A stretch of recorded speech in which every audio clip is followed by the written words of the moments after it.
Hi guys, and welcome to my channel. My name is Myron Montgomery. I was an original Soul Train dancer. I danced on the show for a period of 18 seasons. And I have had quite an interesting life during that time because I appeared on soap operas, traveled with other entertainers, and they have very interesting stories that I'll be taking you on down memory lane. So today, I'd like to talk about one of the first things I did before I got my Screen Actors Guild card.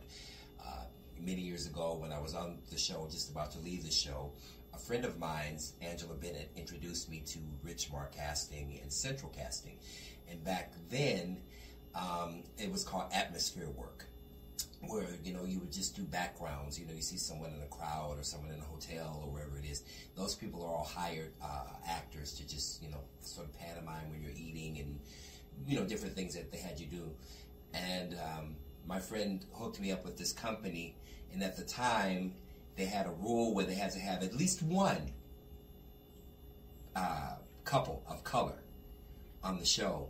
And so Angela was quite beautiful. She was a Raiderette cheerleader, and she saw me at Soul Train and said, "Oh, you got to walk in here with me." So I went in there, and then we just became that couple. We were on like hundreds of shows, like all the shows that were like Aaron Spelling shows, like T.J. Hooker. You'll see those old shows. You'll see me on them. The Love Boat, the Colbys, Dynasty, Dallas. All those were his shows, and you know, if you see those, you see that couple in the room, that black couple. That would be me and Angela. So we did that for many years, and then that led to me getting.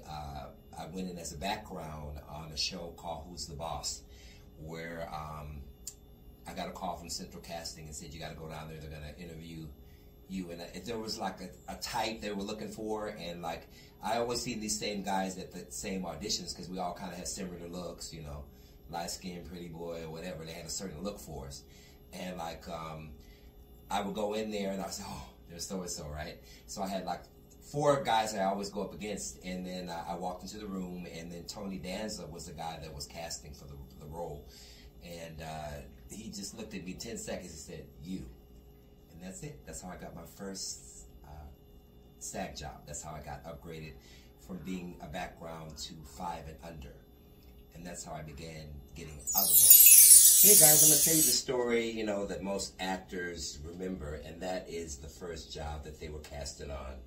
To actually receive their SAG cards, you have to be asked to do something in order to receive one. And it's difficult when you don't have a card. So when I first started in the business, I was just a kid, and like I said, I was walked through Central Casting, and then I got this great opportunity. I started out doing, it was AFTRA at the time, American Federation of Television Artists, and it was just for background. You would just be doing background work, but eventually you would get upgraded, and I did. I got upgraded quite quickly on a role that I was given on Who's the Boss. And when I walked into that, all of a sudden they said, "Hey, you got the part, but I have to join the union, right?" That shit is expensive. I didn't have money back then. I was a kid. It's like, how do I get this money? At the time, I think it was like $3,500 you have to pay to join, but I was going to join regardless. I got this opportunity, I'm joining, right? So at the time, they had this thing, it was called Taft-Hartley.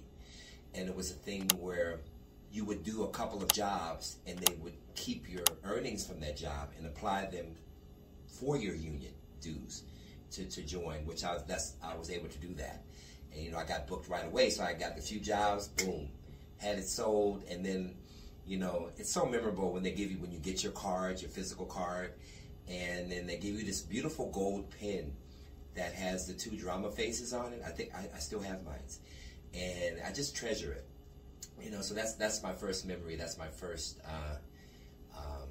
upgrade to get, you know, my SAG. And then after that, I have another interesting story, because after I got that role, I got this other role that was just sort of accidental. At the time, you know, I've always worked in the real estate business. I've leased high-end properties. I've done that for decades. And, you know, by me leasing high-end properties, you run into all types of individuals, you know, athletes, celebrities, directors, you name it, right? And so, as it is, I was working at this luxury high-rise in Century City, and then in walks this famous director. His name was Armand Mastriani. And as it turns out, he was here filming a movie, and he came out first to get the place situated, but he also was going to bring his family along, his wife and kids. And, you know, he wanted to make sure that they would be, you know, happy, because, you know, I think they were coming from the East Coast, and obviously it's very different here, and he just wanted to make sure they had the best experience ever. And so he put in my care, at least to him, of course, and then he had to have a special unit for his family. And so I was able to put that together for him, you know, furnish it, you know, make sure it was like exquisitely staged, and every possible amenity was there for them. And I remember his reaction when I had everything put together, and he came in, and he just like was wow that I was able to do that in a very short period of time, and he was very appreciative of that fact. So he, I saw him the next day in the rental office and said, you know, Myron, I really appreciate what you did for me. You know, my wife is really happy with it, and just if there's anything I could do for you. And then I just happened to turn to him and I said, well, you know what? I'm an actor. He said, say less. The very next day, he brought some sides down to the office and told me, this is your part. Now you have to audition, but you have to, you know, if you can nail this, you got it. So that quickly, he actually wrote a part for me to appear in his movie. The name of the movie is Robin Cook's Virus. It's a sci-fi thriller. It's really like a precursor, because it talks about like this weird virus that came over here from monkeys, and it's really weird, you know, like all the shit we're going through with the pandemic and everything. It's sort of a precursor to that. It's a very interesting movie. You gotta see it. And hey guys, I want to talk to you a little bit more about some of the stuff I was casted in. I remember my first role on a soap opera, which was like, for me, like, I felt like I'd already made it, because like my mom, she used to watch the stories. She used to call them her stories, like every day, the soap operas, and she was religiously watched. Bother her, I would call her and say, don't bother me, boy, I'm watching my stories. She did not want to be disturbed. She did not want to be bothered during those hours of Bold and the Beautiful, Young and the Restless, All My Children. She would watch all those shows, those soap operas. And, you know, as a kid, I was to look at her watch it, and I would watch them, and, like, you know, I had dreams and aspirations one day, and then I got my first job. I was booked on Young and the Restless, and she almost lost her mind. She called me screaming one day, is that my baby on Young and the Restless? And so I was in this scene with Cricket. Cricket at the time was one of the major actresses. She's the daughter of the creator of the show.